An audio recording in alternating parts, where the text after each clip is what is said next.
Sandman. I am eternal, child. I am the eater of worlds, and of children.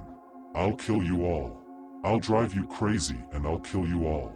I'm every nightmare you ever had. I am your worst dream come true. I'm everything you ever were afraid of. It, also more commonly known by its favorite form as Pennywise the Dancing Clown, or simply Pennywise, is the secondary antagonist of the Stephen King mythos. It is a shape-shifting creature known as a glamour, who is billions of years old. Although it lived on planet Earth for many years, it originated in a dimension outside the regions of space known as the Macroverse. Since its true identity is unclear, due to its shape-shifting abilities and being from another universe, its real name and species are also called deadlights, but few know this, which is why it's referred to as it. The form of a female spider seems to be its true physical form on Earth, or at least that is the closest thing the human mind can comprehend, living deep below the fictional town of Derry, Maine. It can morph into any human, animal, or object, including combinations thereof.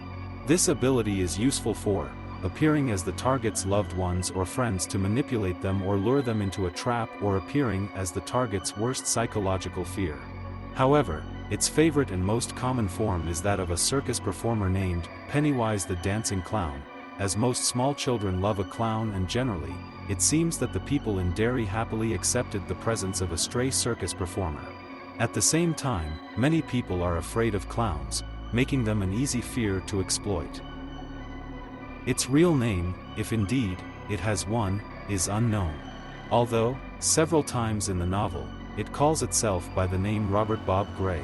This may be an allusion to real-life child cannibal Albert Fish, who reportedly used the name Robert Gray as an alias. He may also get his first name from Robert Bob Bell, the man who originally portrayed Bozo the Clown. Its primary goal is to feed on humans, generally preferring children over adults since they were easier to scare and manipulate. According to the creature, frightened flesh tastes better and uses fear to salt the meat. It originated in an undiscovered void containing and surrounding our entire universe, another far-off universe referred to as the Macroverse. A concept related to Todd Ashe darkness from the Dark Tower novels. Other evidence from this series suggests it is the creation of a separate omnipotent creator referred to as the Other, who may be the entity gone. This Other helps in the defeat of it at the end, and may also be responsible for the creation of Matron the Turtle, who is its natural enemy. In the novelet, an entity known as the Turtle refers to it as his brother. It may be one of, or a twinner of, the 6 greater demon elementals mentioned by Mia in Song of Susanna, as the spider is not one of the beam guardians. It's possible that there are other creatures of the same species as it, due to the fact that it is revealed to be pregnant. It arrived on Earth in a massive cataclysmic event similar to an asteroid impact, landing in a location in North America that would eventually become Derry, Maine. Once people settled over this location, it adopted its usual pattern of a 25 to 28-year hibernation, waking to kill and eat. Each awakening and return to hibernation is sometimes marked by a violent and tragic act, such as a mass murder, suicide, or weather event.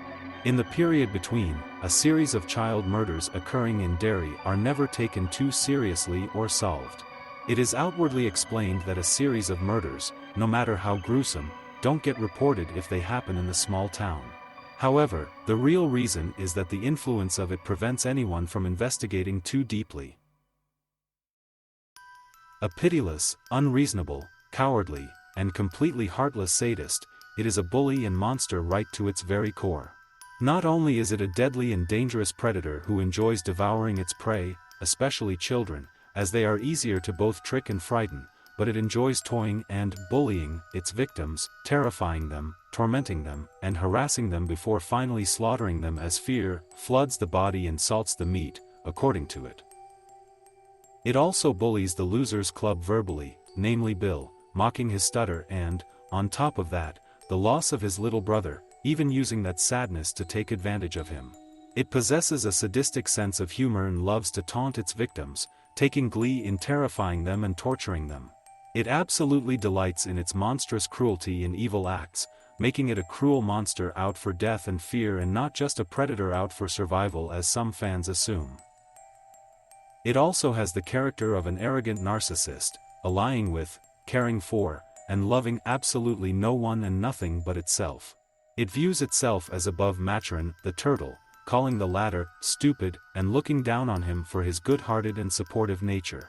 Like all evil godlike figures, it sees humans as inferior creatures, who exist solely to be toyed with and eaten. It is highly intelligent and is a clever and manipulative trickster, shown whilst in the form of Pennywise the Dancing Clown when it is more than capable of acting in a warm and friendly manner to give the prey, most notably Georgie, a false sense of security and manipulating Henry Bowers into murdering his father and the losers. As Pennywise, it is loud, jovial, cheerful, merry, sociable, and charming towards children, politely offering them the chance to visit its circus and eat free food. This is the closest thing to kindness in its soul, and it is just a facade to fool its prey so that it can kill them and devour them. Some versions are so cruel that they have a hard time keeping this facade up. Aside from this, it doesn't have so much as a shred of redeeming qualities or anything that could detract it from its twisted and evil nature. Ironically, despite being a horrifying creature who preys on fear, it is a true coward at heart. When its victims have overcome their fears of it, it can be pounded into a helpless and terrified pulp. Ultimately, it is pathetic and cowardly once its victims actually face it together. It is terrified of starving and dying, as shown in its final moments when it becomes a blubbering wreck. Also, for all its bravado and an impressive medley of powers, it is also rather hedonistic and emotionally immature. It often does whatever appeals to it instantly and never seems to plan ahead or take precautions. It also has a childlike need to cause a commotion and get attention rather than get on with killing its opponents. Its arrogance and short-sightedness are ultimately what had led to its undoing. It felt the need to take on all the losers together to reaffirm its supposed invincibility rather than accept its limitations and pick them off while they were separated. Its greatest weakness is that it underestimates the goodness of humanity, love, and friendship, leading to its eventual presumed demise once the Losers Club joins together and fights it together. This is when its cocky arrogance works against it. Even with its powers, the Losers Club is still able to defeat it when they work together. This also shows that it lacks proper fighting skills, as the kids were able to beat it despite lacking experience for the most part. The novel states that it must obey the laws of its form. This means that it possesses the vulnerabilities of whatever form it takes, such as a vampire's vulnerability to sunlight or winged leeches obeying physics of flight. During times of hibernation or healing, it may be vulnerable to surprise attacks. However, other books in the Stephen King universe, such as Dreamcatcher and Hearts in Atlantis, imply that it may still be alive at the end of the story. Other beings like Gon, who is superior to it, and Matron, who is its equal, could kill it.